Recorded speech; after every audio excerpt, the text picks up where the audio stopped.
कोई बात नहीं सर, कोई बात नहीं सर।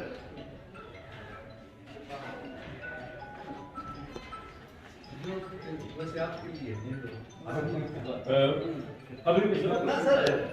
और आज इस युवा पार्लियामेंट में आए हमारे तीनों निर्णायक मंडल के सदस्य सुरेंद्र जी, राजीव बिस्वाल जी और प्रदीप जी, मैं आप तीनों का यहाँ पहुंचने पर स्वागत करता हूँ।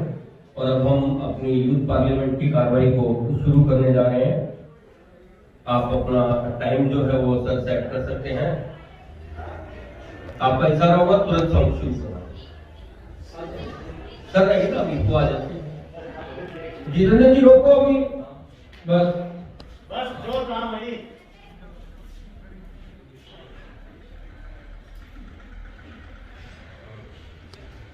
अभी प्रदीप सर आ रहे हैं।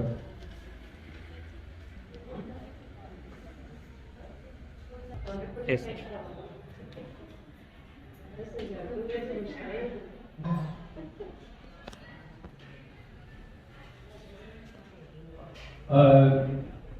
Sir let's start. Time limit हो गया ना सर?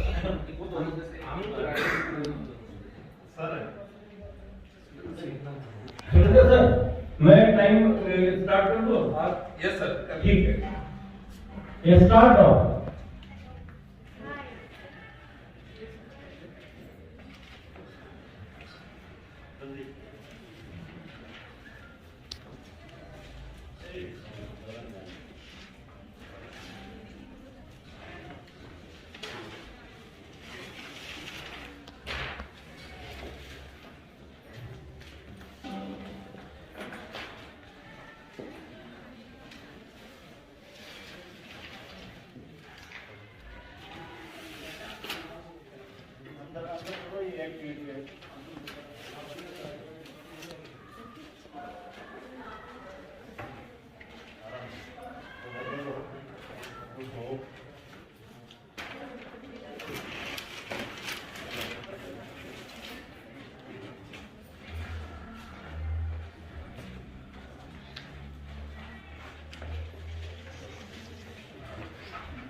माननीय सभासदों, माननीय अध्यक्ष महोदय,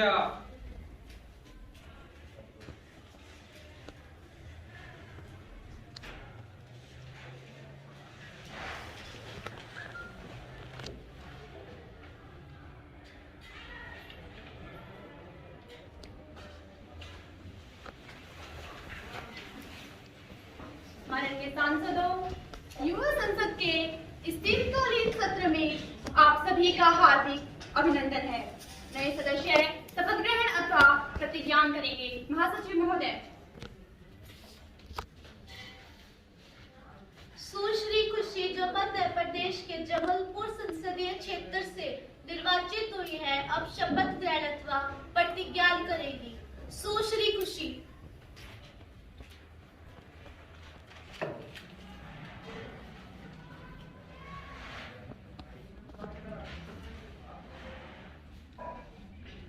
महोदय, आप शपथ ग्रहण करेंगे या प्रतिज्ञान करेंगे? महोदय, मैं शपथ ग्रहण करूंगी। आप किस भाषा में शपथ लेना चाहेंगे? हिंदी में महोदय।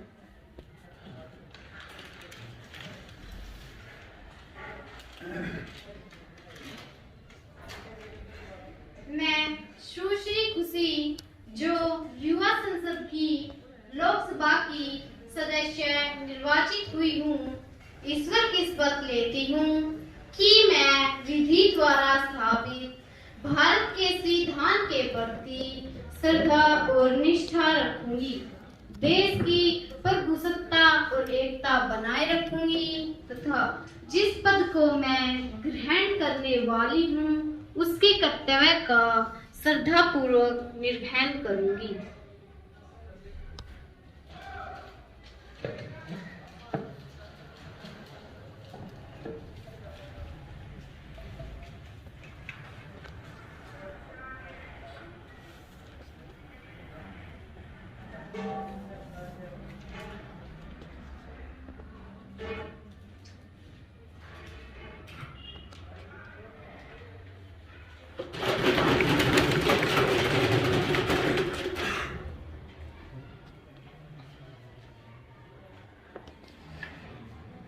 श्री फरीदाबाद लोकसभा क्षेत्र से निर्वाचित हुए हैं, अब शपथ ग्रहण अथवा प्रतिज्ञान करेंगे।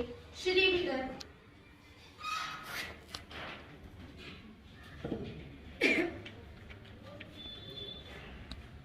महोदय, आप शपथ ग्रहण करेंगे या प्रतिज्ञान करेंगे? महोदय, मैं शपथ ग्रहण। आप किस भाषा में शपथ लेना चाहेंगे? इंग्लिश में महोदय।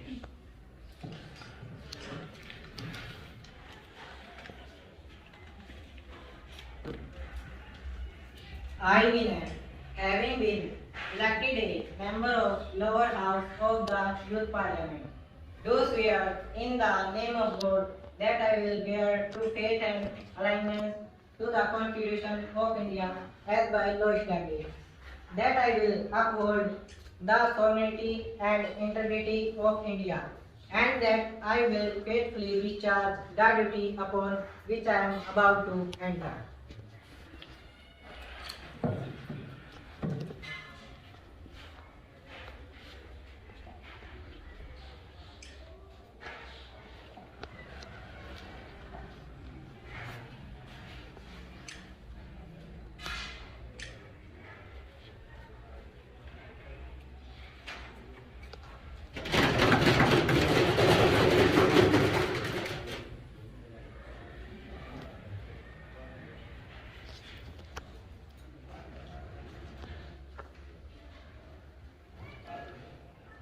सुश्री भारती जो दिल्ली के चांदनी चौक से निर्वाचित होकर आई है, अब शपथ ग्रहण अथवा प्रतिज्ञान करेगी।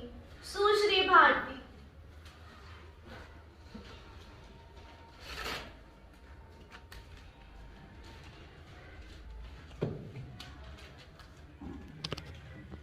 महोदय, आप शपथ ग्रहण करेंगे या प्रतिज्ञान करेंगे? महोदय, मैं शपथ ग्रहण करूंगी। आप किस भाषा में शपथ लेना चाहेंगे? संस्कृत में महोदय।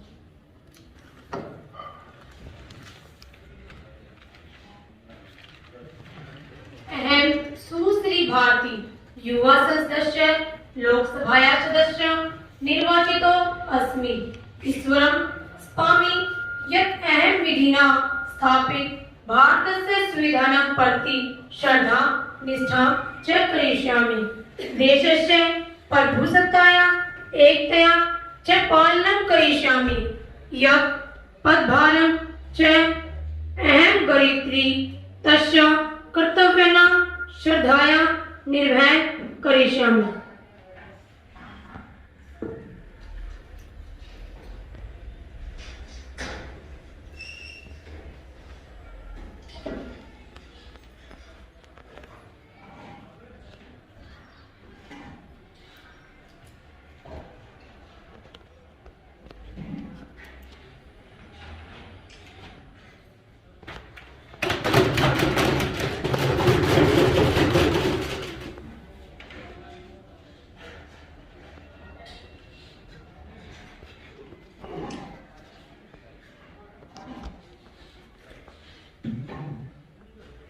माननीय सदस्यगण, चूंकि हम 2 माह के पश्चात आज शीतकालीन सत्र के शुभारंभ पर मिल रहे हैं, बड़े दुख के साथ आप सबको सूचित किया जाता है कि श्री गोपन्ना बोस का लंबी बीमारी के बाद दिनांक 23/8/2022 को उनके निवास स्थान दिल्ली में निधन हो गया।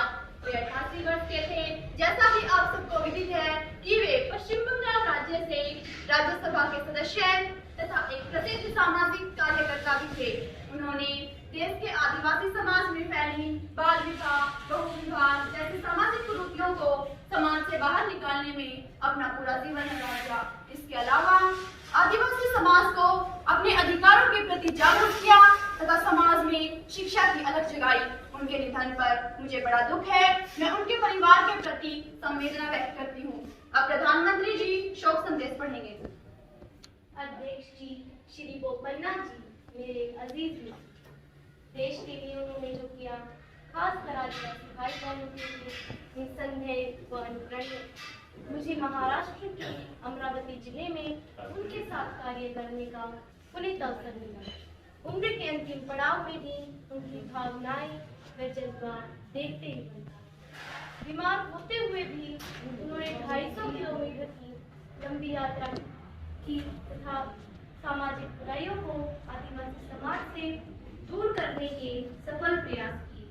मैं उनके इन सभी प्रयासों को नमन करते हुए मेरे दिल से श्रद्धांजलि तथा शोक संतप्त परिवार के प्रति गहरी संवेदना प्रकट करती हूँ। मुझे उनके द्वारा कहे गए शब्द याद आते हैं, एक दिन हम भी कफन ओढ़ जाएंगे, एक दिन हम भी कफन ओढ़ जाएंगे, सब रिश्ते इस जमीन से तोड़ जाएंगे, जितना जी चाहे सता लो, तुम हमें एक दिन रोता हुआ सबको छोड़ जाएंगे।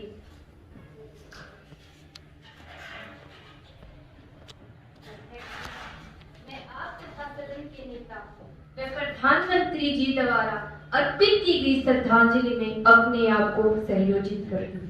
अध्यक्ष जी, मैं बड़ी ही भाग्यशाली हूँ कि मुझे बोपन्ना बोस के साथ सामाजिक यात्रा बंधन तोड़ो तथा आदिवासी समाज को जोड़ो में भाग लेने का पुनीत अवसर मिला।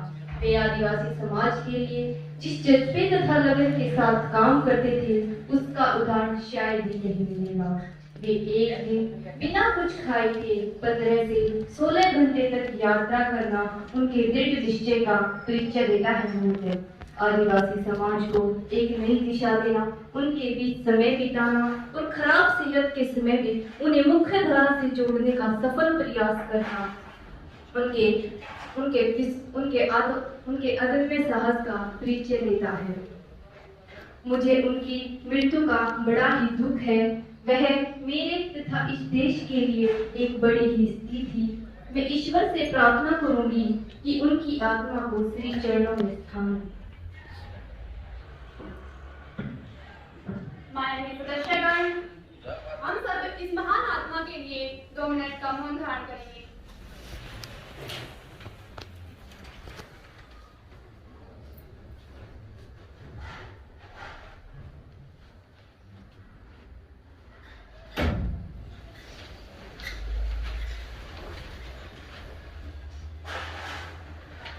महासचिव जी, शोक संदेश शोक संतप्त परिवार को भेज दिया जाए।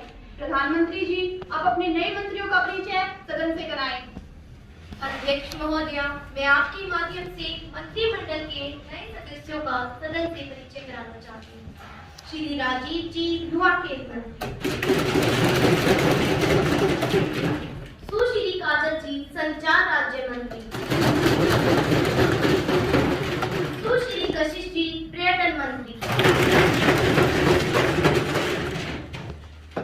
अब प्रश्नकाल शुरू होता है। प्रश्न संख्या 201, सुश्री प्रियंका।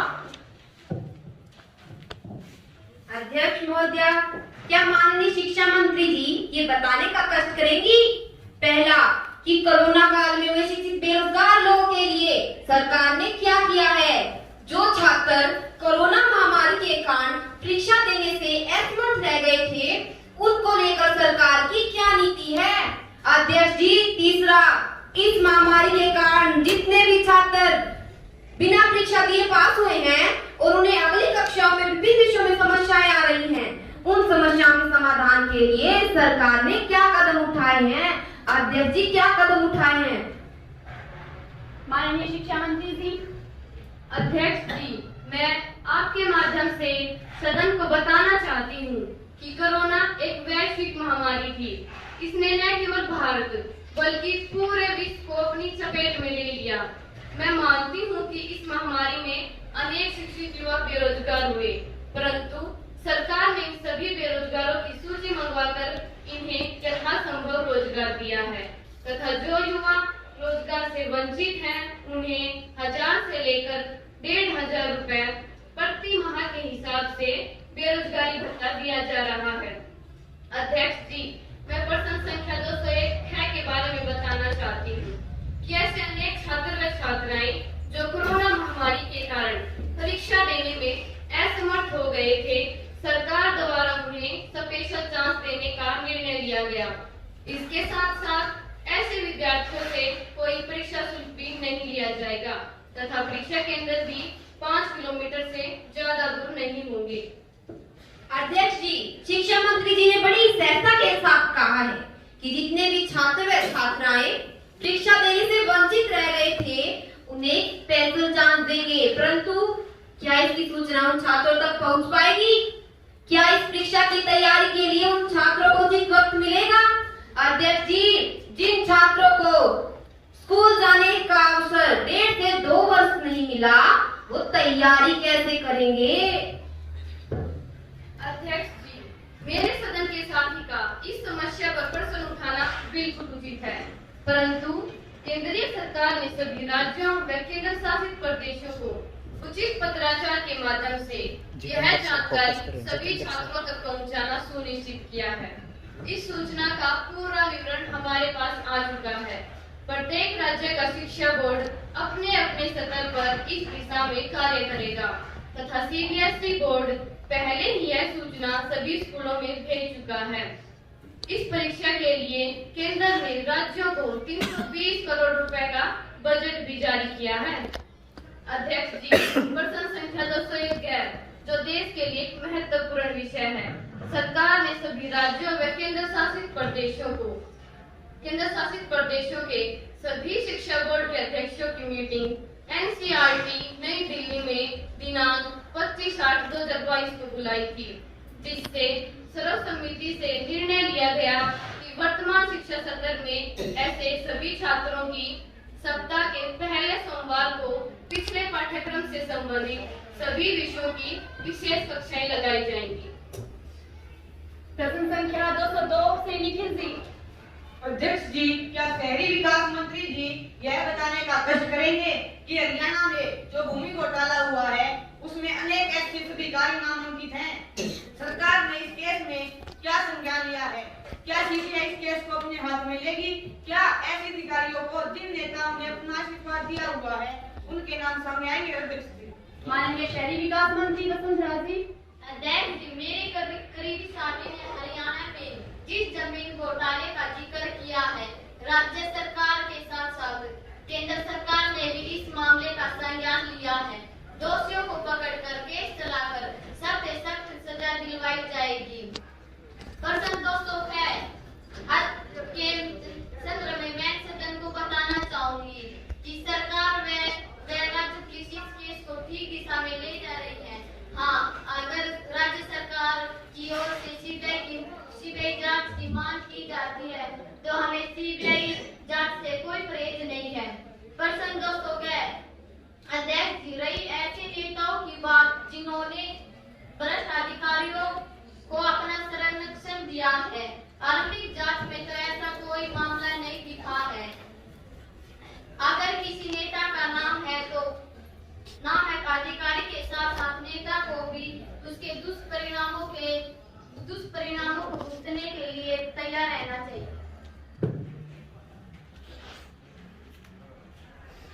प्रश्न संख्या 203 सुश्री हया। अध्यक्ष जी, मेरा प्रश्न माननीय गृह मंत्री जी से है। यूक्रेन में फंसे भारतीय छात्रों के साथ जो दुर्व्यवहार हो रहा है उसके लिए सरकार मौन क्यों है?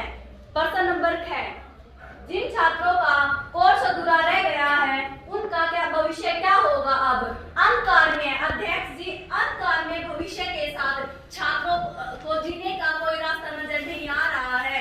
यूक्रेन में फंसे भारतीयों को वहां से निकालने में सरकार ने इतनी देरी क्यों की? माननीय गृह मंत्री जी। माननीय अध्यक्ष महोदय, मेरे काबिल दोस्त ने बड़े ही वाजिब सवाल किए हैं, परंतु किस देश के साथ कब युद्ध हो जाएगी यह निश्चित नहीं। इसके बावजूद हमारी सरकार ने भारतीयों को यूक्रेन से लाने में कोई कसर नहीं छोड़ी। हर संभव से संभव प्रयास किए और भारतीय को सकुशल भारत लाने में सफल हुए। महोदय, हमारी सोच हमेशा समाज की भलाई के लिए लगी रहती है। देश के हर नागरिक को मदद देना हमारा प्रमुख कर्तव्य है। अध्यक्ष महोदय, ये कुछ पंक्तियां हैं जो हमारे चरित्र को चरितार्थ करेंगी कि समाज सुधार की पहल जरूरी है, समाज सुधार की पहल जरूरी है। छत मिले गरीब को कहाँ महल जरूरी है। खुशियां अमीरों को हिम्मत दे है मेरे खुदा, गरीब के घर में भी चहल पहल जरूरी है। अध्यक्ष जी, सरकार को शर्म आनी चाहिए। भारतीयों के साथ हुए दुर्व्यवहार के बाद भी अपनी नाकामी पर पीठ थपथपा रही है। क्या मंत्री महोदय में थोड़ी भी इंसानियत नहीं बची? मैं तो बस इतना ही कहना चाहती हूँ, हर तबके का उत्थान जरूरी है, हर तबके का उत्थान जरूरी है, हर गरीब का सम्मान जरूरी है। भगवान होना तो दूर की बात, बनना इंसान को इंसान जरूरी।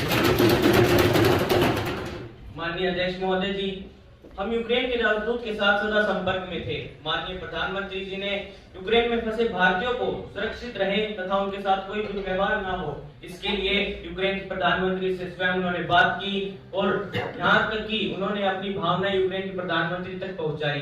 अध्यक्ष महोदय, जो छात्र यूक्रेन से अपनी पढ़ाई अधूरी छोड़कर भारत वापस आए हैं उनके लिए हमारी सरकार ने एक नई शिक्षा विधि बनाई है, जिसमें उन सभी छात्रों के अधूरे कोर्सों के बारे में मंथन करके उन सभी को उचित से उचित दाखिले दिलाए जाएंगे। और अध्यक्ष महोदय, साथ ही उन सभी छात्रों की पूरी फीस माफ की जाएगी। प्रश्न संख्या 204 सुश्री अंजना।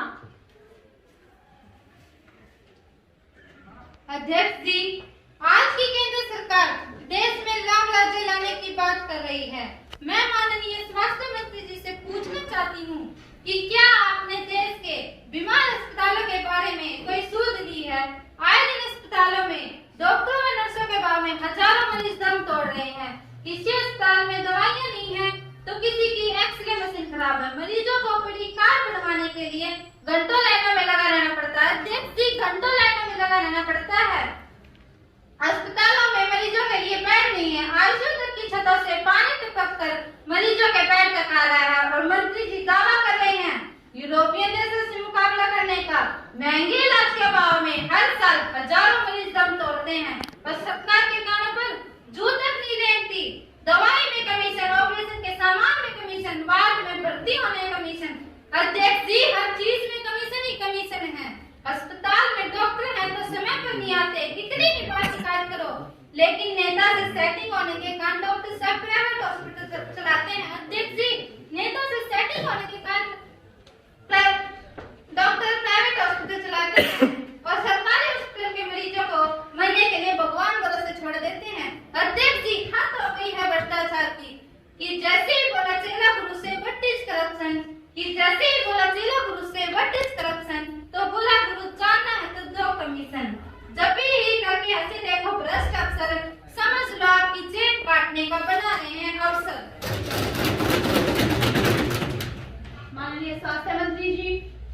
अध्यक्ष जी, आरोप लगाना बड़ा आसान है परंतु कुछ करके दिखाना बड़ा मुश्किल है। मेरे साथी ने सरकार पर जो प्रहार किए हैं वो सब सच से परे हैं। इंटरनेशनल सर्वे करने वाली एक संस्था हेल्थ कंडीशन इन इंडिया की रिपोर्ट के अनुसार भारत पिछले 5 वर्ष में 7 छलांग लगाकर स्वच्छता की श्रेणी में 6ठे स्थान पर आया है। हेल्थ सुविधाओं में आज अनेक भयंकर बीमारियों का इलाज हमारे भारत में हो रहा है। यहाँ तक कि अच्छे व सस्ते इलाज करवाने के लिए विदेशी लोग इलाज कराने भारत आ रहे हैं। ये बात ठीक है कि भारत में डॉक्टर्स की कमी है? WHO की रिपोर्ट के अनुसार भारत में दिल्ली, पंजाब, कर्नाटक, केरला व गोवा में डॉक्टर्स की संख्या अनुपात से कई अधिक है और ये कहते हैं कि डॉक्टर्स की कमी है।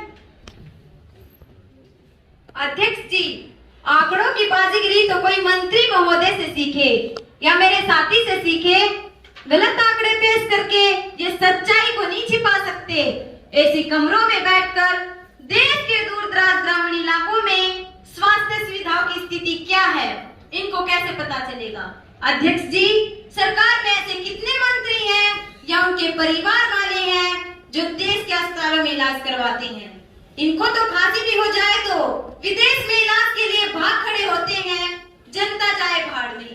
अध्यक्ष जी, शहरी आबादी के आंकड़े दिखाने से 70% ग्रामीण जनता को इलाज नहीं मिलता। All Indian medical association branch के प्रेसिडेंट डॉक्टर प्रभाकर डीएन के अनुसार 40% डॉक्टर बेंगलुरु शहर में ही हैं। दूर दराज के ग्रामीण इलाकों में बिरले ही कोई डॉक्टर मिलता है। अध्यक्ष जी, भ्रष्टाचार, अध्यक्ष जी, किसी कवि ने ठीक कहा है, भ्रष्टाचार से सब बर्बाद है। क्या देश सच में आजाद है या तहजीब बिकती है, फरमान बिकते हैं? जरा तुम दाम तो बोलो या ईमान बिकते हैं? माननीय अध्यक्ष जी, मेरे अजीज साथी ने दिल खोलकर मेरी सरकार पर भ्रष्टाचार के आरोप लगाए हैं। अध्यक्ष जी, हम ये नहीं कहते कि आरोप ना लगाएं, परंतु आरोप लगाएं सच्चे। रही आंकड़ों की बात तो अध्यक्ष जी, मैं विपक्ष के सभी साथियों को बड़ी विनम्रता के साथ अवगत कराती हूँ कि भारत के ग्रामीण क्षेत्रों में 1,55,404 उप स्वास्थ्य केंद्र, 24,918 प्राथमिक केंद्र और 5,895 शहरी पीएचसी केंद्र, जिनमें डॉक्टर्स की कोई कमी नहीं है। दवाइयाँ भी सभी को फ्री मिलती है। अध्यक्ष जी, मेरे प्रिय साथी ने विश्व की सबसे बड़ी मुफ्त स्वास्थ्य सेवा आयुष्मान भारत योजना का तो जिक्र ही नहीं किया।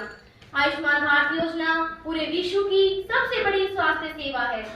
मोटे तौर पर 10 करोड़ गरीब व बेरोजगार लोगों के आयुष्मान भारत योजना के कार्ड बन चुके हैं। यानी प्रत्येक परिवार में 5 सदस्य भी हो, अध्यक्ष जी 5 सदस्य भी हो तो 50 करोड़ लोगों का लाभ हो चुका होगा। ये संख्या यूरोप के 45 देशों की जनसंख्या के बराबर है। अध्यक्ष जी, मैं विपक्ष के मेरे साथी को ये योजना ऐसी योजना है जिसमें किसी भी बीमारी के होते हुए 5 लाख रुपए तक का मुफ्त इलाज मिलता है। आयुष्मान भारत योजना का कार्ड दिखाओ, मुफ्त इलाज पाओ। अध्यक्ष जी, मैं अपने साथी को बताना चाहती हूँ कि 140 करोड़ के भारत में ये सब करने में वक्त तो लगता ही है, क्योंकि किसी कवि ने कहा है जल को बर्फ में बदलने में वक्त लगता है, कि जल को बर्फ में बदलने में वक्त लगता है, सूरज को निकलने में वक्त लगता है। किस्मत तो हम बदल नहीं सकते हैं मेरे दोस्त, लेकिन अपने हौसलों से किस्मत बदलने में वक्त लगता है। कोई प्रश्न? अध्यक्ष जी, आदरणीय गृह मंत्री ने यूक्रेन में फंसे भारतीयों के साथ दुर्व्यवहार तथा मारपीट न करने की बात कही है, जबकि महोदय यह अखबार कभी झूठ नहीं बोलता। इनमें उनके साथ दुर्व्यवहार तथा मारपीट करने की अनेकों खबरें छुपी हुई हैं। माननीय अध्यक्ष महोदय, मैं इस बात से इनकार नहीं करता, परंतु ये कुछ छुटपुट घटनाएं थी जिन पर यूक्रेन सरकार ने शीघ्र ही काबू पा लिया था। और मैं अपने साथी को बताना चाहता हूं कि अखबार वाले कई बार छोटी मोटी घटना को भी बड़ा चढ़ाकर दिखा देते हैं। जहां तक भारतीयों के मरने की बात है, उनकी मृत्यु हृदय गति रुकने के कारण हुई है। अध्यक्ष महोदय, हमारी सरकार को उनकी मृत्यु का बड़ा ही दुख है और साथ ही पीड़ित परिवारों को सरकार ने 50-50 लाख रुपए की तत्काल सहायता भी प्रदान की है। माननीय सदस्यगण, अब शून्यकाल शुरू होता है। सुश्री नेहा अपना प्रश्न पूछें। माननीय अध्यक्ष जी, मेरा प्रश्न माननीय गृह मंत्री जी से है। आज देश में सीबीआई व ईडी जैसी स्वतंत्र जांच एजेंसियों की निष्पक्षता, ईमानदारी, स्वायत्ता पर प्रशंसनीय है। लोगों का इन एजेंसियों पर से विश्वास उठ गया है। सम्मानित उच्चतम न्यायालय ने सीबीआई को पिंजरे में बंद एक तोते की संज्ञा दी है। जो भी सरकार के विरुद्ध आवाज उठाए उसी को सीबीआई व ईडी जैसी संस्थाएं अपने चंगुल में लेकर मुकदमा दायर कर देती हैं, परंतु जो सत्ता पक्ष में हो, चाहे कितना भी भ्रष्ट हो, उस पर सीबीआई व ईडी जैसी संस्थाओं का कोई छापा नहीं। पता नहीं कौन सी वॉशिंग मशीन में घुस जाते हैं सत्ता पक्ष के लोग। माननीय अध्यक्ष जी, मैं इस बात से इनकार नहीं करता, परंतु अपराधी कोई भी हो, चाहे सत्ता पक्ष का या विपक्ष का, कानून की नजर में सब बराबर है। सीबीआई व ईडी बिल्कुल स्वतंत्र व निष्पक्ष रूप से अपनी जांच करती है। सरकार इन संस्थाओं पर कोई दबाव नहीं डालती और जांच में दूध का दूध, पानी का पानी हो जाता है। अगर आप पाक साफ है तो फिर घबराते क्यों हैं? तान्या जी अपना प्रश्न पूछें। अध्यक्ष महोदय, जनता जब सरकार को चुनती है तो उम्मीद करती है कि सरकार उनकी भलाई का कार्य करेगी और सरकार का यह कर्तव्य है कि वे जनता की भलाई का कार्य करे। परंतु वर्तमान सरकार ने आवश्यक वस्तुओं की कीमत बढ़ाकर भोली भाली जनता की कमर तोड़ दी। यहाँ तक कि रेलवे प्लेटफॉर्म टिकट जो 5 रुपए का मिलता था, अब 30 रुपए का कर दिया गया है।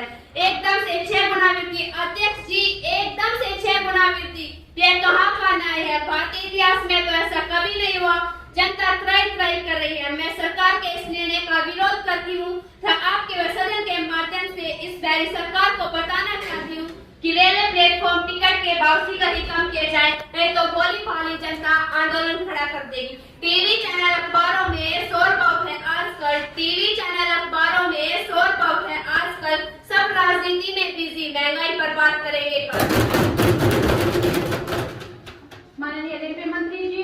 अध्यक्ष जी, मैं आपके माध्यम से सदन को बताना चाहती हूँ कि आज भारतीय रेल दुनिया की अग्रणी रेल सेवाओं में आती है। रेलवे स्टेशन को आधुनिक सुविधाएं प्रदान करने का हमारा प्रयास है। अगर सुविधाएं मिलेंगी तो इसके लिए कुछ खर्च तो करना ही पड़ेगा तथा रेलवे ने जनता की मांगों को देखते हुए प्लेटफॉर्म की टिकट 30 रुपए से अब महासचिव जी युवा संसद की राज्यसभा से प्राप्त संदेश पढ़ेंगे। महासचिव जी।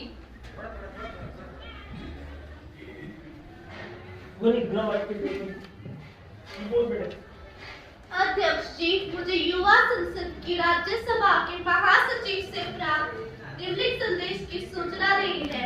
युवा संदेश को राज्यसभा की प्रक्रिया तथा कार्य संचालन विभाग के अनुसार मुझे राज्यसभा द्वारा पारित साइबर क्राइम विधेयक 2022 की पट्टी सभा पटल पर रखने का निर्देश हुआ है, जो राज्यसभा द्वारा 13 अगस्त 2022 को हुई बैठक में पारित किया गया था। महासचिव, राज्यसभा द्वारा पारित किए गए विधेयक की प्रति सभा पटल पर रखेंगे। महोदया, मैं राज्यसभा द्वारा पारित किए गए साइबर क्राइम बिल 2022 की प्रति सभा पटल पर रखती हूँ।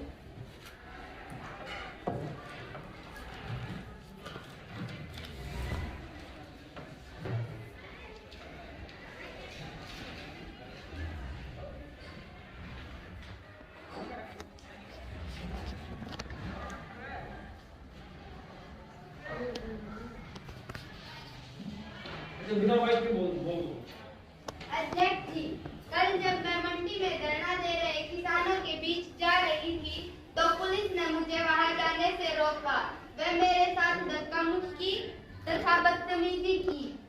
मेरे द्वारा अनेक बार अनुरोध करने पर पुलिस ने मुझे धरना स्थल से बाहर कर दिया।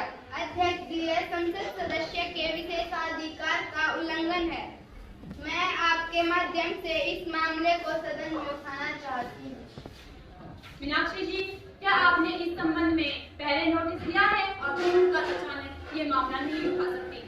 अध्यक्ष जी, यह घटना मेरे साथ कल शाम को हुई और आज प्रातः 10 बजे मैंने इसका नोटिस महासचिव जी को दे दिया। मीनाक्षी जी, जैसे ही मामला मेरे पास आएगा उस पर विचार किया जाएगा। सदस्यगण, अब हम ध्यानाकर्षण प्रस्ताव पर चर्चा करेंगे। सबसे पहले सुश्री तन्नू गृह मंत्री जी का ध्यानाकर्षित करेंगी। सुश्री तन्नू। अध्यक्ष जी, मेरा प्रश्न, मैं माननीय गृह मंत्री जी का ध्यान उत्तर प्रदेश, मध्य प्रदेश तथा बिहार में बच्चा चोरी को लेकर विभिन्न लोगों की भीड़ द्वारा पिटाई से हुई मौतों की ओर ध्यान दिलाना चाहती हूँ। पिछले 3-4 दिनों से इन राज्यों में ऐसी अफवाहों का बाजार गर्म है तथा अनेक बेकसूर लोग इन सब भीड़ का शिकार बन रहे हैं और सरकार फिर भी मौन है। गृह मंत्री जी। माननीय अध्यक्ष जी, ये बात ठीक है। इन राज्यों में सोशल मीडिया द्वारा तेजी से इस प्रकार की अफवाहें फैली हैं तथा कुछ लोग इन सब भीड़ का भी शिकार हुए हैं। माननीय अध्यक्ष जी, हमने इस मामले में अनेक लोगों को गिरफ्तार किया है तथा उन पर सख्त से सख्त कार्रवाई करने का आदेश भी दिया है। माननीय अध्यक्ष जी, इन हालातों पर धीरे धीरे काबू भी पा लिया जाएगा। सुश्री भावना जी। अध्यक्ष जी, कुछ खबरों में तो बच्चों के अपहरण की घटनाएं भी दिखाई गई है, जो कि एक चिंता का विषय है। सच्चाई का समय रहते पता चलना बड़ा आवश्यक है। ऐसी घटनाओं को रोकने के लिए केंद्र व राज्य सरकार को और वैधिक प्रयास करने चाहिए। गृह मंत्री जी। महोदय, स्थिति की गंभीरता को देखते हुए अधिक सुरक्षाकर्मी इन राज्यों में भेज दिए गए हैं। जिस जिले में घटनाएं ज्यादा घटित हुई हैं, वहां कुछ समय के लिए इंटरनेट की सेवा भी बंद करवा दी गई है। अध्यक्ष महोदय, साथ ही कल मैं स्वयं इन राज्यों का दौरा करूंगा और मैं सदन से निवेदन करता हूं कि इस स्थिति से निपटने के लिए अपना सहयोग करें। सभासदों, अब पटल पर कागजात रखे जाएंगे। माननीय वित्त मंत्री जी। मैं आपकी अनुमति से जीएसटी में हुए बदलाव की सूचनाओं की प्रति सभा पटल पर रखती हूँ।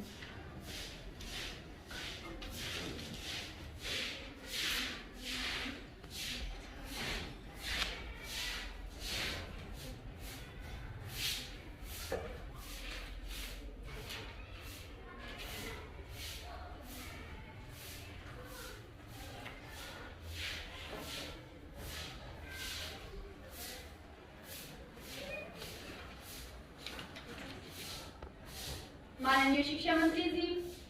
अध्यक्ष जी, नई शिक्षा नीति के लिए अधिसूचना की एक प्रति पटल पर रखती हूँ।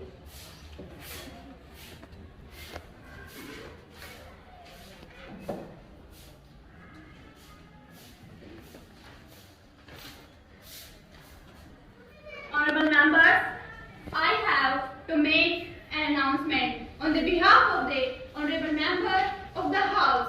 I have the great pleasure in extending our warm welcome to His Excellency Mr. Robert Hughes, Speaker of the Canadian Parliament, and the honorable member of the Canadian Parliamentary delegation who are on a visit to India are our honored guests. The other honorable members of the delegation are Ms. Nick, Member of Parliament,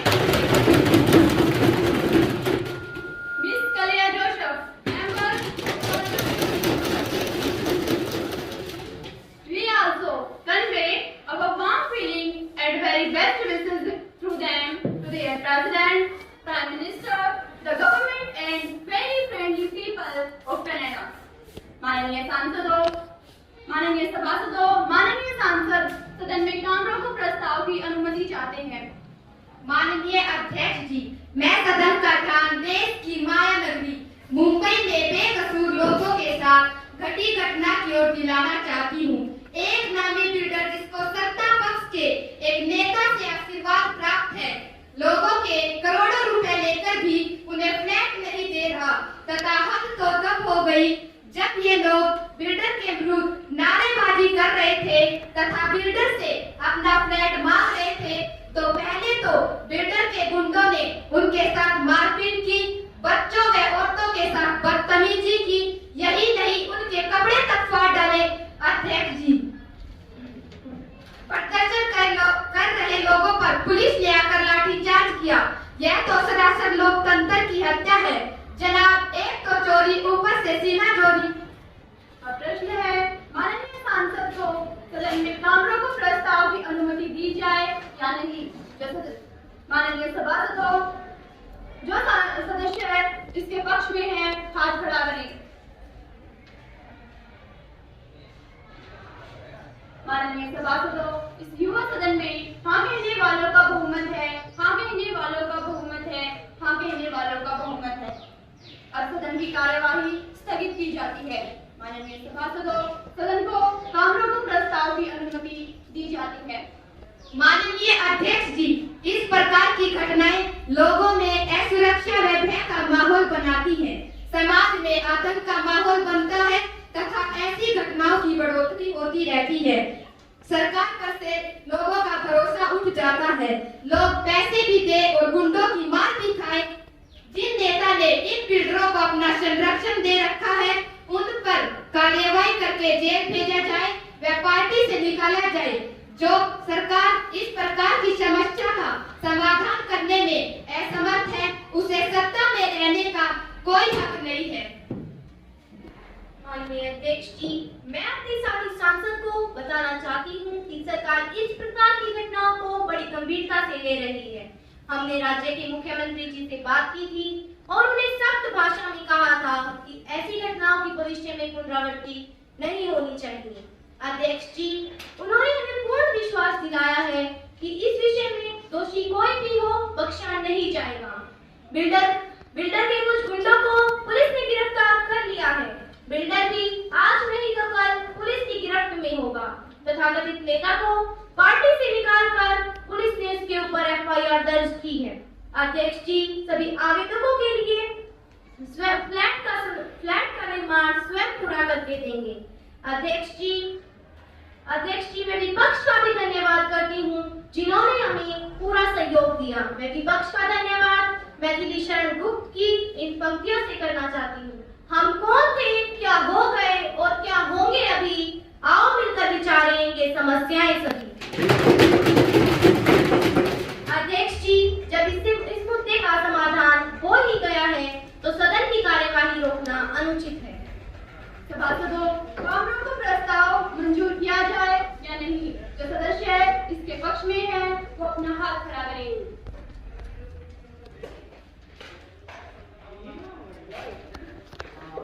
इस सदन में ना वालों का बहुमत है, ना वालों का बहुमत है, ना वालों का बहुमत है। इसीलिए कामरों को प्रस्ताव नामंजूर किया जाता है तथा सदन की आगामी कार्यवाही जारी रखी जाती है।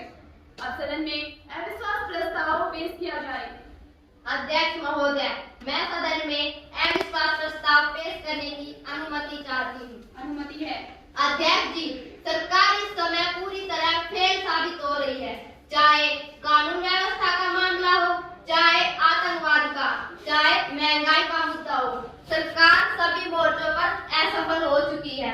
देश में भ्रष्टाचार का बोलबाला है। असम तथा महाराष्ट्र में नित्यहत्याएं हो रही है। पूर्वोत्तर के राज्यों में इन अफवाहों के कारण अराजकता की स्थिति है। सरकार के मंत्री अफीम व हीरोइन जैसे घोटालों से सम्मिलित है। व्यापक घोटालों ने तो पूरे देश को हिलाकर रख दिया है। आम आदमी की कोई सुनवाई नहीं है। नौकरियां सरेआम बिक रही हैं। अमेरिका के दबाव में सरकार नित नए समझौते कर रही है जो देश हित में नहीं है। किसानों की जमीनों को जबरन लेकर उद्योगपतियों को दिया जा रहा है। देश के सम्मानित नागरिकों के साथ अमेरिका में दुर्व्यवहार किया जा रहा है, परंतु केंद्र सरकार मूकदर्शक बनी हुई है। बड़े शर्म की बात है कि सरकार ने सर्व शिक्षा अभियान के नाम से अरबों रुपए खर्च दिए हैं, परंतु अभी भी हजारों बच्चे स्कूल से बाहर हैं। व ड्रॉप आउट रेट में कोई खास कमी नहीं आई है। कर्मचारियों को 7वें वेतन आयोग से जो राहत मिलनी चाहिए थी वह नहीं मिली है। इससे लगता है कि सारा पैसा सही कार्य में नहीं लगाकर उसका दुरुपयोग किया जा रहा है।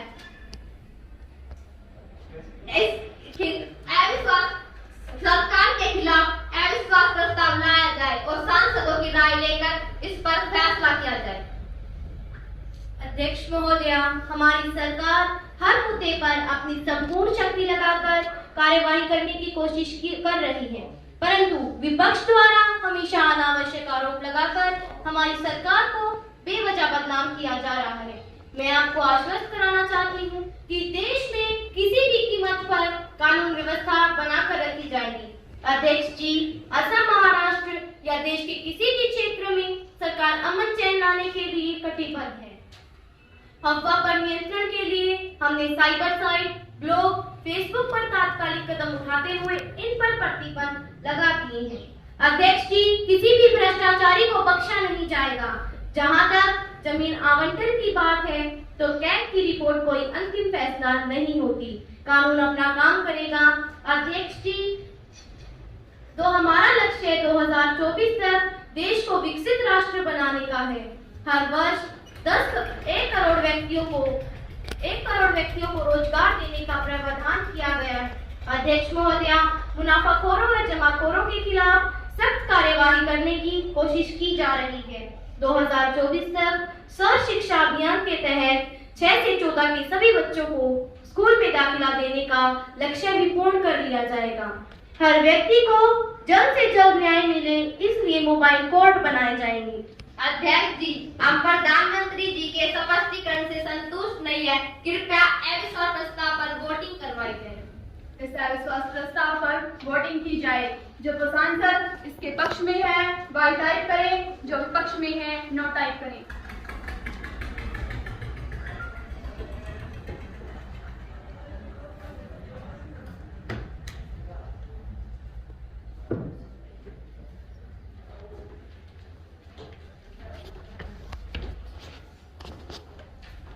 इस अविश्वास प्रस्ताव पर पक्ष में विपक्ष की ओर से कई दलीलों व प्रस्ताव को सुना व समझा। इस अविश्वास प्रस्ताव पर पक्ष में 20 व विपक्ष में 30 मत है।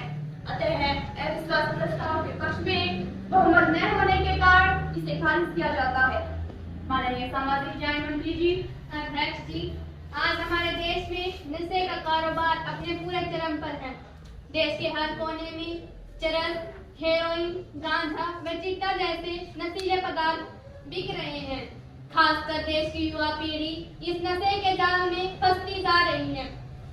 इसीलिए मैं नशे के कारोबार को रोकने के लिए नया विधेयक नशा मुक्ति भारत विधेयक 2022 को सदन में पेश करने की अनुमति चाहती हूँ। अनुमति है। देश में नशे के कारोबार को रोकने के लिए अनेक बार कानूनों में संशोधन हुआ है, जैसे नारकोटिक ड्रग अधिनियम 1985, जिसमें 2014 में भी संशोधन हुआ। 1985 में राष्ट्रीय मादक द्रव्य निवारण संस्थान NCDAT की स्थापना की गई, परंतु ये सब नाकाफी थे। इसलिए मैं नया विधेयक नशा मुक्त भारत विधेयक 2022 की प्रमुख धाराएं सदन में पेश कर रही हूँ। इनमें कुछ बातें इस तरह से हैं। सीमांत राज्यों में नशा मुक्ति विशेष दस्तों का गठन किया जाएगा। विदेशों से आने वाली नशे की खेप पर रोक लगे तथा पकड़े जाने पर 7 वर्ष की सजा हो। नशीली वस्तु की श्रेणी में रखी कोई भी वस्तु किसी के पास से भी बरामद होती है तो उसे तुरंत गिरफ्तार करके केस लाने का प्रावधान। 5 ग्राम से ज्यादा नशीली वस्तु मिलने पर 5-10 वर्ष की सजा। जिन लोगों को नशे की आदत पड़ गई है उनकी पहचान करना, उनका इलाज करना और उनका पुनर्वास आदि। नशा मुक्ति विशेष दस्तों को विशेषाधिकार देने का प्रावधान तथा 1 वर्ष के अंदर दोषी को सजा देना भी शामिल है। अध्यक्ष जी, मैं नशा मुक्त भारत विधेयक 2022 का समर्थन करती हूँ। पिछले कुछ वर्षों से भारत में नशे के लिए ड्रग्स और मादक द्रव्य का उपयोग बढ़ता ही जा रहा है और इसने एक विकराल समस्या का रूप ले लिया है। कई राज्यों में तो माध्यमिक स्तर के छात्रों ने भी ड्रग्स का इस्तेमाल शुरू कर दिया है। राजस्थान में तो यह समस्या और ज्यादा गंभीर है। यह मुख्य रूप से डोडा पोस्ट अफीम से बनाए जा रहे नशीले पदार्थों का सेवन व्यापक पैमाने पर किया जा रहा है। यहाँ कोटा, बारा, झालावाड़, चित्तौड़गढ़, उदयपुर और प्रतापगढ़ जिले में अफीम की खेती की जाती है। अध्यक्ष जी, देश में अनेक किसान चोरी छिपे अफीम की खेती बिना लाइसेंस के उगाते हैं तथा नशा कारोबारियों को अफीम बेच देते हैं। यहाँ से यह अफीम शहर गांव में पहुंचाई जाती है तथा देश के नौजवान इस अफीम का सेवन करते हैं और उनका जीवन व्यर्थ की ओर चला जाता है। अध्यक्ष जी, मैं इस नशे का कारोबार मैं नशा का सेवन करने वाले व्यक्ति को शारीरिक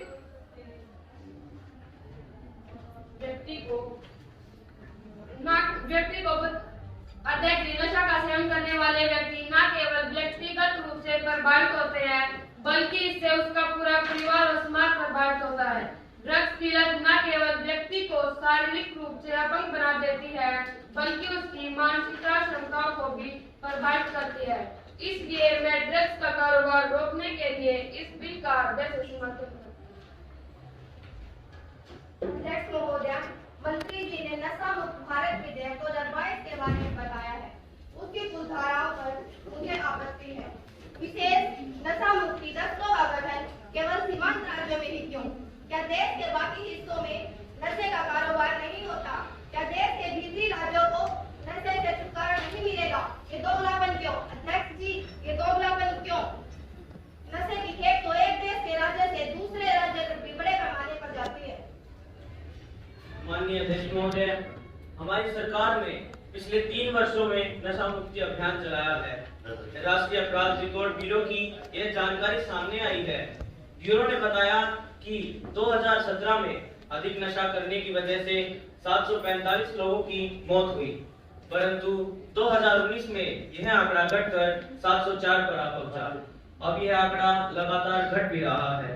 अध्यक्ष महोदय, हमारे देश भारत की सीमा अंतर्राष्ट्रीय है जो अनेक देशों से लगती है, जिसमें अफीम की खेती करने वाले देश अफगानिस्तान भी शामिल है। पाकिस्तान, म्यांमार, नेपाल, चीन आदि देशों से भी नशे की खेप चोरी छिपे भारत आ ही जाती है। पुलिस व सरकार कितना भी प्रयास करे, लेकिन लालच व निजी स्वार्थ के कारण कुछ स्थानीय ड्रग्स माफिया विदेशों से नशे की खेप भारत मंगवाते हैं, जिस कारण से माननीय अध्यक्ष महोदय, जिस कारण से गरीब व युवा लोग इस कारोबार में फंसते चले जा रहे हैं। किसी शायर ने ठीक ही कहा है, दिल के फफोले जल उठे सीने की ताक से, दिल के फफोले जल उठे सीने की ताक से, इस घर को आग लग गई घर के चिराग से। अध्यक्ष जी, अगर अपने लोग इस कारोबार में विदेशियों का साथ न देते तो स्थिति इतनी भयानक व गंभीर नहीं होती और साथ ही स्थिति और कारोबार पर काबू पाया जा सकता था। अध्यक्ष महोदय, आदरणीय गृह मंत्री जी ने अखबार में आने से पर किए गए सर्वे को शायद नहीं पढ़ा। चलिए मैं ही बता देती हूँ। इस सर्वे में बताया गया है कि सबसे ज्यादा 7.13 करोड़ भारतीय तरह तरह की नशों की कमी लत से जूझ रहे हैं। नशे की लत इतनी बढ़ चुकी है कि इन्हें तत्काल इलाज की जरूरत है। इलाज इनकी सरकार में है ही कहाँ। इस सर्वे में प्रत्येक राज्य और केंद्र शासित प्रदेशों को शामिल किया गया है। बताया गया है कि सबसे ज्यादा 5.13 करोड़ भारतीय शराब के गंभीर नशे पाए गए हैं। इसके अलावा 72 लाख लोग भांग, 7 लाख लोग अफीम व चरस और 11 लाख लोग नशीली गोलियों व इंजेक्शन से होने वाली लत में फंसे हुए हैं। इस सर्वे में 70,243 लोग ऐसे भी शामिल हैं जो नशे के लिए खतरनाक किस्म की गोलियों और ड्रग्स का इस्तेमाल करते हैं। इस सर्वे में 86 जिलों के 2 लाख से भी अधिक परिवार शामिल हैं। अध्यक्ष जी, हाँ तो तब हो गई जब ये कारोबार शहरों से निकलकर गांव तक आ पहुंचा। आज भारत के 80% गांव किसी न किसी नशे के शिकार है। युवा तो युवा, अब तो महिलाएं भी इसकी आदी होती जा रही है। क्या ये अपना अधिकार का सत्ता पक्ष ने? जनाब, कह रहे थे कि हमारे देश की सीमा अनेक देशों के साथ मिलती है। क्या इनकी सरकार में हमारे देश की सीमा भारत के साथ नहीं मिलती? अपनी सरकार की कमियों को छुपाने के लिए मेरे मित्र द्वारा कुछ भी बोलना लोकतंत्र का धर्म नहीं है। अगर नियत में नीति अच्छी हो तो किसी भी समस्या पर काबू पाया जा सकता है। अध्यक्ष जी, जब नियत में खोट हो और नीति नाम का शब्द इनके शब्दकोश में ना हो तो ये नशे के कारोबार पर कैसे काबू पाएंगे? इनके अपने नेता और कई नेताओं का परिवार इस नशे के कारोबार में लिप्त पाया गया है, जिसका प्रमाण यह अखबार है। वे नशे के कारोबारियों से मंथली लेते हैं, थाने जाकर अपराधियों को छुपाते हैं, क्योंकि यह अपराधी तो इनकी फोन न बोलते। जब बाढ़ निकल को खाने लगे तो भगवान ही मारे। अध्यक्ष जी, देश में नशे के कारोबार की समस्या तो मेरे प्रिय मित्र जब सत्ता में थे तभी से चली आ रही है। पंजाब जहां देश का सबसे ज्यादा युवा नशे की बुरी लत में फंसा था, तब पंजाब में केंद्र आपकी ही सरकार थी। पंजाब में नशे की शुरुआत आपकी सरकार के समय में हुई थी। मेरे अजीज मित्र, क्या आप सदन को बता सकते हैं तब आपकी पार्टी में कितने नेता व उनके परिवार के लोग नशे के कारोबारियों में मदद कर रहे थे? नहीं जनाब, अब आप नहीं बोलेंगे, क्योंकि बात जब अपने ऊपर आती है तो अच्छे से अच्छा व्यक्ति भी पल्लू झाड़ लेता है। अध्यक्ष जी, हमारी पार्टी शासित सभी राज्यों में पिछले 5 वर्षों में भारी कमी आई है। हमारी नियत व नीति बिल्कुल ही साफ है। हम जो कहते हैं वो करते हैं। हमारी सरकार और कानून की नजर में सब बराबर है। इस समस्या को दूर करने के लिए हमारी सरकार ने अनेकों परेशानियां और बाधाएं आई, किंतु हमने हार नहीं मानी, क्योंकि हमारे अंदर विपरीत परिस्थितियों में भी लड़ने का जज्बा है। किसी शायर ने ठीक ही कहा है, तुझे तोड़ने का हुनर आता है, मुझे टूटकर जुड़ने का हुनर आता है। मेरे पंखों को कतरने की क्या जरूरत है दोस्तों, मुझे बिना परों के उड़ने का हुनर आता है। अध्यक्ष जी, मेरे प्रिय साथी, तेज बोलकर सच्चाई से दूर नहीं भाग सकते। गुजरात जैसे राज्य जहाँ शराबबंदी लागू है, वहाँ पर जहरीली शराब पीकर रोज लोग मर रहे हैं। कैसी को महात्मा गांधी के सपनों का गुजरात कहते हैं। किसी भी होटल, रेस्टोरेंट, ढाबे, यहाँ तक कि चाय की दुकान पर भी शराब आसानी से मिल सकती है। सरकार ऐसा कानून क्यों नहीं बनाती जिससे शराब बेचने वाले को सख्त से सख्त सजा मिले तथा शराब बेचने वाले को फांसी की सजा का प्रावधान हो। हम ऐसे कानून की मांग करते हैं, परंतु आपके द्वारा लाए गए विधेयक में अधिकतम 7 वर्ष की जेल का प्रावधान है। नशे की कारोबारी समाज व देश के दुश्मन हैं। जब हम अपने विदेशी दुश्मन को गोली मार देते हैं तो यह कारोबारी भी हमारे विदेशी दुश्मनों से कम नहीं है। जो लोग देश के विभिन्न भागों में नशे की चीजें बेचकर देश व समाज से विश्वासघात करते हैं, हम ऐसे विश्वासघातियों के लिए फांसी की सजा की मांग करते हैं। विपक्षी साथी द्वारा जो सुझाव दिए गए हैं उनमें फांसी को छोड़कर हम सभी कानूनों को सख्ती से लागू करने के लिए तैयार हैं, क्योंकि फांसी की सजा मानवता के नाते ठीक नहीं है। विश्व में अनेक देश फांसी की सजा पर रोक लगा चुके हैं। हम सदन को विश्वास दिलाना चाहते हैं कि हम अधिक से अधिक पुलिस बल नशे के कारोबारियों को पकड़े जाने के लिए लगाएंगे। हम नशे के कारोबारियों को पकड़ने के लिए मिलकर लड़ेंगे, तभी ये बुराइयां घर से भगाई जा सकती हैं। अध्यक्ष जी, मेरे काबिल दोस्त का संदेह बिल्कुल ही ठीक है। इस बिल विशेष गठन सीमांत राज्यों के साथ साथ भीतरी राज्यों में भी होगा, परंतु जिन राज्यों की सीमाएं दूसरे राज्यों के साथ लगती है, ऐसे दस्तकों की संख्या ज्यादा हो, ये प्रावधान रखा गया है। अध्यक्ष जी, इस अधिनियम में पुलिस को जो विशेष अधिकार मिले हैं उनका दुरुपयोग नहीं होगा, इस बात की क्या गारंटी है? भ्रष्ट अधिकारी चंद रुपए के लिए किसी दोषी को छोड़ने के लिए चंद मिनटों का समय भी नहीं लेते हैं।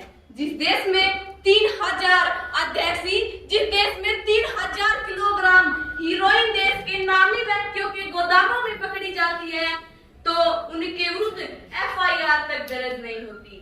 आम आदमी 2 ग्राम में अध्यक्ष जी, आम आदमी 2 ग्राम में महीनों से किस लाखों के पीछे सड़ता है और बात करते हैं।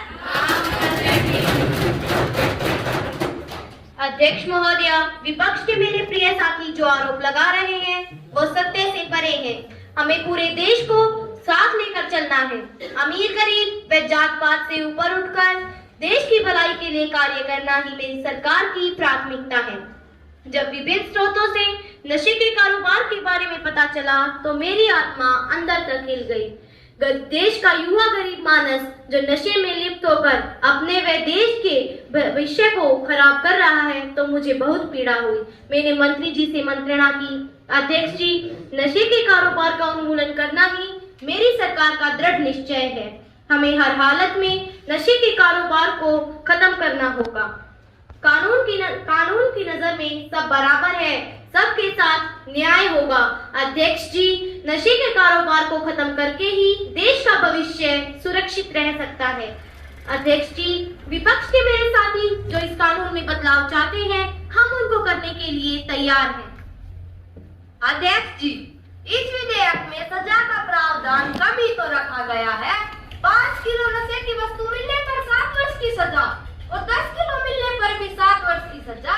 ये कहाँ का न्याय है? अध्यक्ष जी, कहाँ का न्याय है? ये कानून कैसा है?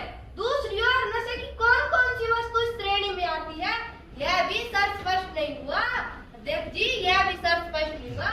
पर समाज को नशे के विरुद्ध जागरूक करने का प्रावधान इस विधेयक में नहीं है, जो सबसे ज्यादा जरूरी है। अध्यक्ष जी, सबसे ज्यादा जरूरी है अगर सरकार इन युवा व गरीबों को रोजगार उपलब्ध कराए तो देश से नशे का कारोबार स्वयं समाप्त हो जाएगा। विपक्ष के मेरे साथियों ने कुछ अच्छे सुझाव दिए हैं। इस विधेयक में ये कुछ औसत सुझाव शामिल किए जाएंगे। हमारे प्रधानमंत्री जी वचनबद्ध है, अच्छे सुझाव किसी का भी हो, हम उसका सम्मान करते हैं।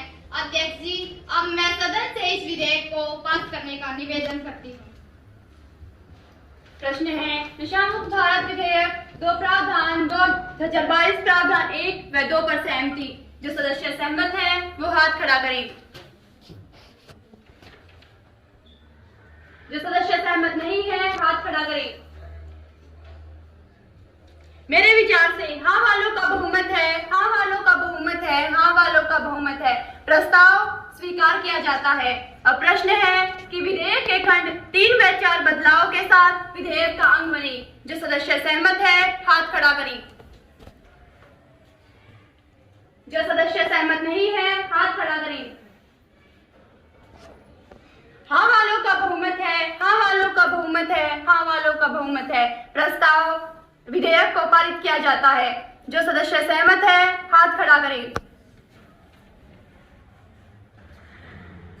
जो सदस्य सहमत नहीं है हाथ खड़ा करें। हाँ वालों का बहुमत है, हाँ वालों सदस्यों का बहुमत है, प्रस्ताव स्वीकार किया जाता है। अब सदन की कार्यवाही सुबह 11 बजे तक स्थगित की जाती है।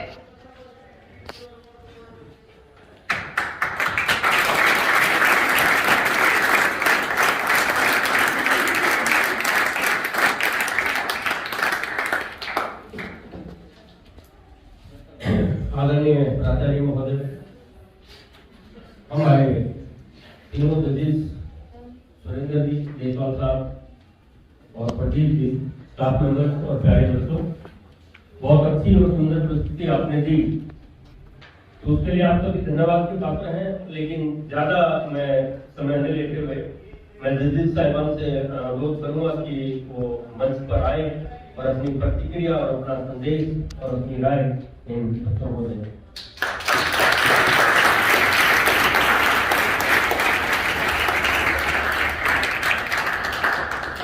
आदरणीय सुरेंद्र जी हमारे बीच पहुंचे हैं। मैं चाहूंगा कि पवित्र मंच के माध्यम से आप लोगों को आशीर्वाद प्रदान करें। आपकी कोई कमियां नहीं है और रहनी स्वाभाविक है इतने बड़े प्रोग्राम में, तो मैं उनको आमंत्रित करता हूँ। आदरणीय सुरेंद्र जी।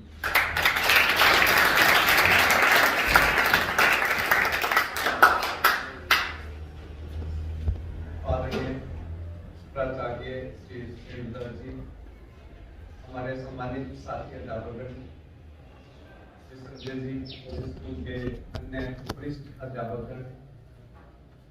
डाइट से आए हुए राजीव जी, प्रदीप जी, आज ये प्रोग्राम देख के मुझे ऐसा लगा कि बच्चों ने वाकई बहुत मेहनत की है। आप सभी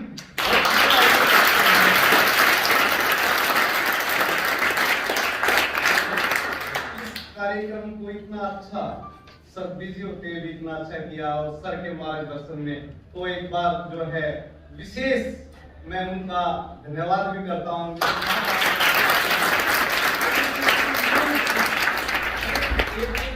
रेलिवेंट टॉपिक उठाए हैं, एक एक जो मतलब आज के सिनेरियो में बिल्कुल फिट बैठते हैं, वो पर आपके एक्सप्रेशन भी बड़े अच्छे थे। कुछ छोटी मोटी कमियां हैं, वो हम जो है थोड़ी सी मेहनत करेंगे तो उसमें थोड़ा सा हम सुधार कर सकते हैं। तो सर के साथ डिस्कस कर लूंगा, है ना। मैंने नोट रखे हैं, छोटी छोटी गलतियां की और वो मतलब ज्यादा माइंड पे लेने की नहीं है। जैसे शपथ लेते हैं तो स्पीकर की तरफ मुंह होता है, आपने मतलब उस साइड मुंह कर रखा है ना। छोटी छोटी है वो तो आप कर सकते हो, कोई नहीं, मैं सर के साथ डिस्कस करूंगा। बाकी बड़ा अच्छा था, बोलने का तरीका बहुत बढ़िया था, है ना। और मैं ये कहूंगा कि भी वाकई में जो है ना, देख के ऐसा लगता है कि भी ये लोकसभा की कार्रवाई वाकई में यही है, यही संसद है दिल्ली में।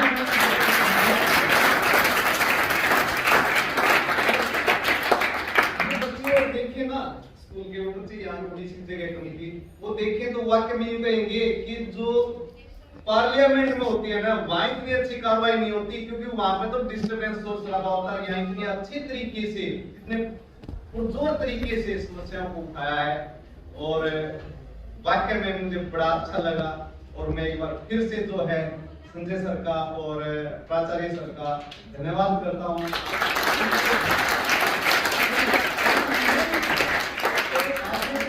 नो डाउट, पर साथ में इन्होंने भी जो है ना मतलब इतनी मेहनत की है, ये बड़े बधाई के पात्र हैं। और मैं आप सबको फिर से एक शुभकामनाएं देता हूँ कि आगे भी आप जो है ऐसे ही करते रहें। कोई भी एक्टिविटी हुई जिंदगी की, चाहे आप कल्चरल एक्टिविटी में, पढ़ाई में, खेल कूद में, हर जगह ऐसे ही मन लगा के करना। और मैं विश्वास भी है, आज थोड़ा मुझे हो गया आपकी एक्टिविटी को देख के कि बहुत ही बढ़िया आप आगे जिंदगी में करोगे और जिंदगी में निश्चित तौर पे आप जो है अपनी मंजिल को प्राप्त करोगे। भगवान से मेरी यही प्रार्थना है कि भाई आप जो है अपनी हर मंजिल को प्राप्त करें। और मैं इसी के साथ अपने विचारों को विराम देता हूँ। आप सबका एक बार आभार प्रकट करता हूँ।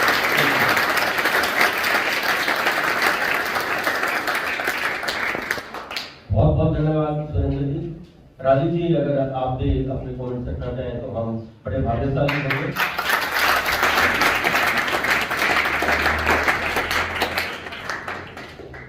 ये माइक यूज कर लो।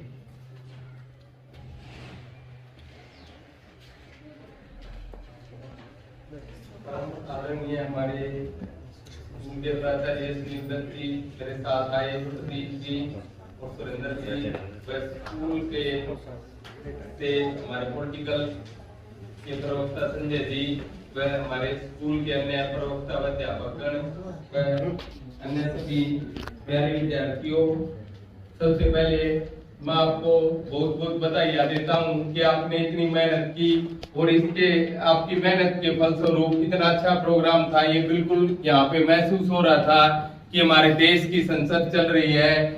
इतना अच्छा हमें जैसे टीवी पे देखते हैं तो वहाँ भी हमें महसूस नहीं होता वहाँ, क्योंकि तरह तरह के उसमें झगड़े दिखाए जाते हैं, एक दूसरे पर जूते फेंक दिए जाते हैं, कागज फाड़ के फेंक दिए जाते हैं। ऐसी विभिन्न क्रियाएं न होकर बहुत ही अच्छे ढंग से आपने प्रस्तुतिकरण किया, आप उसके लिए बहुत बहुत बधाई के पात्र हैं।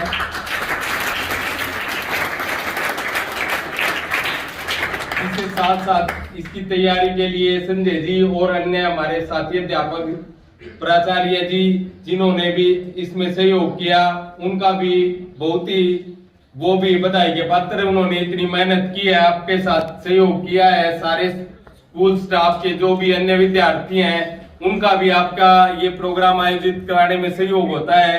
यानी हमारा स्कूल में जो भी छात्र है या अध्यापक है या किसी भी पद पर कार्यरत कोई भी व्यक्ति है, उन सब का योगदान होता है हर कार्य के लिए। तो उन सब को मेरा आभार व बधाई व धन्यवाद जिन्होंने इसमें सहयोग किया। दूसरा मेरा विद्यार्थियों के लिए एक अनुरोध है, जैसे हम कोई भी प्रोग्राम में भाग लेते हैं, चाहे परीक्षा हो या अन्य कोई कल्चरल प्रोग्राम हो, उन सब में हमें पॉजिटिव वे से अपना पूर्ण योगदान दिया जाना चाहिए। जो भी हम अपना करते हैं अपनी तरफ से हमें जी जान लगा देनी चाहिए, चाहे वो परीक्षा हो या कोई भी प्रोग्राम हो। हमें ये नहीं होना चाहिए कि हम पहले दूसरे की लड़ाई के लिए लड़ रहे हैं, ये होना चाहिए कि हमें अपना पूरा समर्पण पूरा होना चाहिए, जो भी हम कर रहे हैं वो अपना पूर्ण योगदान दे। तो हमें हमेशा पॉजिटिव माइंड से योगदान दिया जाना चाहिए। तो पुनः मैं एक बार प्राचार्य महोदय का, संजय जी का, स्कूल स्टाफ का और विद्यार्थियों का आभार व बधाई देता हूँ। आपका बहुत ही अच्छा प्रोग्राम था। धन्यवाद।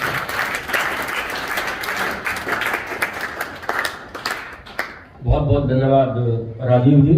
और अब मैं प्रदीप सर बैठे हैं, उनसे भी रिक्वेस्ट करता हूँ इस बीच हमारे गांव के नव निर्वाचित सरपंच महोदय भगवान सिंह हैं, मैं 2000 तालियों के साथ उनका अभिनंदन करना चाहता हूँ।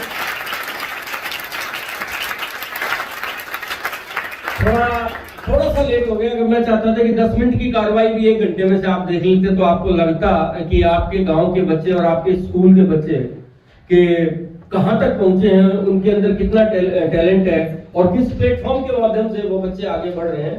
तो फिर आपको मौका मिलेगा, जरूर हम दिखाएंगे।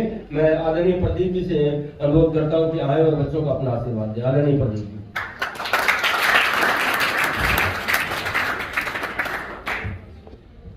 सभी बच्चों को या भावी जो सांसद हैं उनको मेरी तरफ से नमस्कार। नमस्कार सर।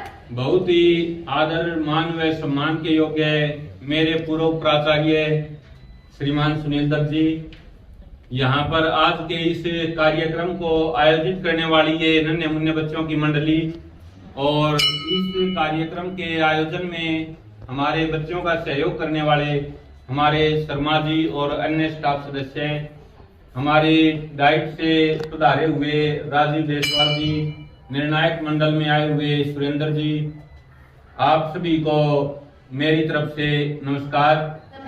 और आज का जो कार्यक्रम आप लोगों ने बच्चों किया है, तो मेरे लिए उसका जितेंद्र जी भी सहयोगी रहे हैं, तो बताया है उनका और विशेष रूप से भाई मैं भूल चुक गया हूँ, तो 2 बार से आपका धन्यवाद। तो यहाँ पर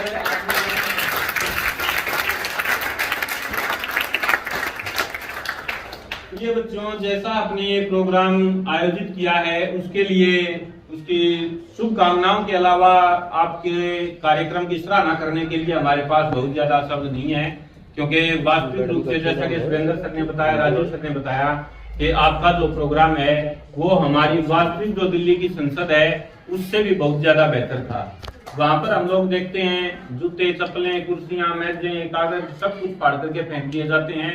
लेकिन एक शालीन तरीके से विपक्ष ने भी अपनी बात को रखा और सत्ता पक्ष ने भी विपक्ष की जो बातें हैं उनको स्वीकार किया।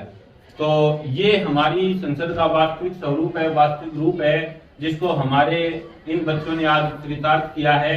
और मैं उम्मीद करता हूं कि भविष्य में भी आप सभी बच्चे इसी प्रकार से इन बातों को अपने व्यवहार में उतारने की कोशिश करेंगे। और इस कार्यक्रम को आयोजित करने का जो मुख्य जो श्रेय है वो हमारी SCRT जो है, जो हमारी एक प्रशिक्षण संस्थान है हमारा हरियाणा का, वो स्कूलों में बच्चों के अंदर लोकतांत्रिक मूल्यों के विकास के लिए इसको आयोजित करते हैं।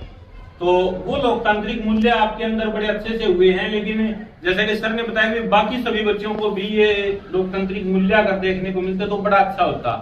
तो भविष्य में यदि आपका आयोजन होता है यहाँ पर, तो हम प्राचार्य महोदय से रिक्वेस्ट करेंगे कि भाई दूसरे जो बच्चे हैं उनको भी आपसे बातें ग्रहण करने का जो अवसर है वो प्राप्त हो। और इसी के साथ मैं यहाँ पर जो उपस्थित सभी दर्शक दीर्घा में आए हुए सदस्यगण हैं उनका भी, हमारे प्रधान जी जो अभी उपस्थित हुए हैं, तो इनका भी बहुत बहुत धन्यवाद करता हूँ कि ये भी स्कूल की जो कार्यवाही है उसमें सम्मिलित हुए और बच्चों का जो उत्साहवर्धन है वो किया। तो बहुत ज्यादा समय नहीं लेते हुए, काफी टाइम हो गया और छुट्टी का भी टाइम आपका नजदीक लगने वाला है। बच्चों आपको शुभकामनाएं हम दे सकते हैं कि भविष्य में आप जो हैं और भी अच्छा कर सकते हैं। प्राचार्य सर, जैसे हमारे ये लड़का जो बैठा हुआ गृह मंत्री का जो रोल कर रहा था, इसको देखते हुए हमारे पिछले जो स्कूल थे वहां से रजनीश की याद थोड़ी थोड़ी आ रही थी। तो बिल्कुल स्पीच में जो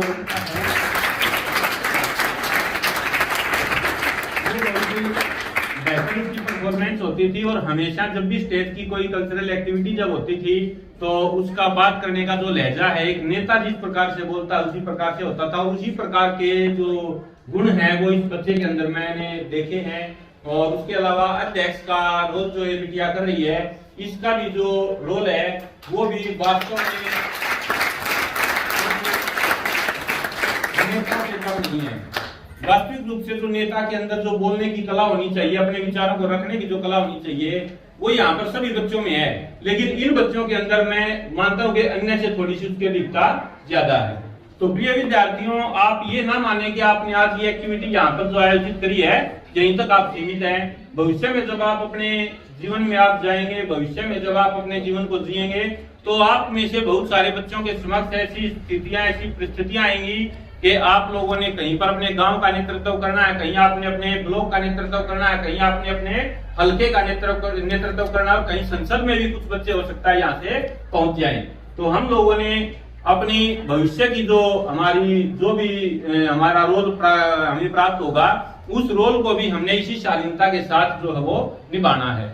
हमने अपने जो सांसद हैं, जो भविष्य में हम बनने वाले हैं, उस सारे के सारे जो ये गुण हमने यहाँ से आज प्राप्त किए हैं, हमने ग्रहण किए हैं, वो गुण हमारे भविष्य के जो सांसद है, भविष्य के हमारे विधायक हैं, भविष्य के हमारे सरपंच हैं, भविष्य के हमारे पंच हैं, भविष्य के हमारे पार्षद हैं, उन सब के अंदर ये गुण जाने चाहिए। तो आपने अपने तक इनको सीमित नहीं रखना, अपने अन्य भाई बहन तक, अपने अन्य जो प्रतिनिधि हैं उन तक भी इन बातों को पहुंचाना है। और इसी के साथ मैं दोबारा से आप सभी विद्यार्थियों का, प्राचार्य सर का, समस्त स्टाफ का और सरपंच जी का बहुत बहुत धन्यवाद करता हूं कि आप लोगों ने अच्छा कार्यक्रम आयोजित किया।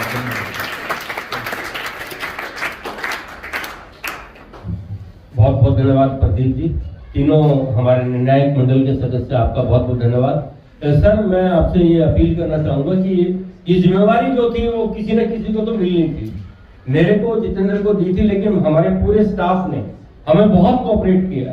जिस स्टाफ मेंबर से हमने जो मदद मांगी, कैलाश जी हैं, अनिल जी हैं, दिनेश जी बैठे हैं, मैडम जाखड़ हैं और कमलेश मैडम है और नीतू मैडम अभी यहाँ नहीं है, उनके अलावा और भी हमारे जो भी साथी हैं, जैसा सहयोग हमने उनसे मांगा वैसा सहयोग उन्होंने हमें दिया।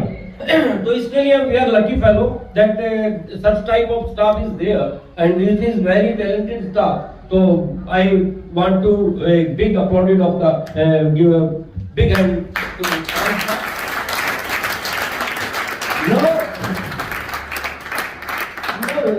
yes sir, some time much more but आपको मैं बताना चाहूंगा कि सर थोड़ी सी जो खासियत रही जो अभी आपने नहीं पकड़ पाई, केवल 3 ओथ लेने वाले बच्चों को और 1 और बच्चे को छोड़ के जितने भी सत्ता पक्ष के बच्चे हैं और जितने भी पक्ष के सभी ने सुरेंद्र जी यहाँ बोला है। इस कार्यक्रम की सबसे बड़ी खासियत मैं आपको बताऊंगा, सत्ता पक्ष के ऊपर से जितने भी बच्चे हैं, 3 बच्चे जो ओथ लेने वाले हैं और 1 बच्चा है, उनको छोड़कर सबको डायलॉग जरूर बोला गया है। मैंने ये कोशिश की कि हर एक को एक प्लेटफॉर्म मिले, केवल मुंह कर बना के नहीं बैठाया गया। मजबूरी थी हमारे राष्ट्रपति और उनके मेहमानों को यहाँ बैठाना, वो बोल नहीं सकते थे, अधिकारी दिन का प्रेस वाले हैं, बाकी सभी बच्चों ने बोला है। और दूसरी बात सर, आज हमारे साथ समस्या बढ़ी, आज सुबह एक समस्या आई कि अगर वो चेंज करना पड़ा due to some unavoidable circumstances we are totally handicapped in that matter, but we took the decision immediately and we exchanged some roles between these girls and these girls. तो वो आपको पता भी नहीं लगने दिया। मैं इसलिए चाहूंगा कि मीडिया के लिए और जिन्होंने एक्सचेंज किया है उनके लिए जोरदार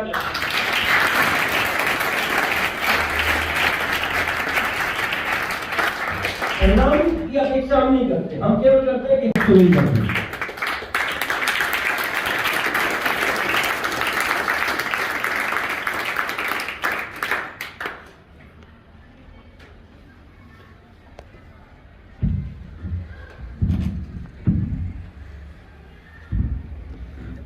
बहुत ही मान व सम्मान के योग्य निर्णायक मंडल से में आए हुए मेरे साथी, वरिष्ठ साथी श्री सुरेंद्र जी, राजीव जी और प्रदीप जी, सबसे पहले मैं इनका स्वागत नहीं कर पाया, तो मैं अपने शब्दों से अपने हाउस की तरफ से सबसे पहले इनका स्वागत करता हूं।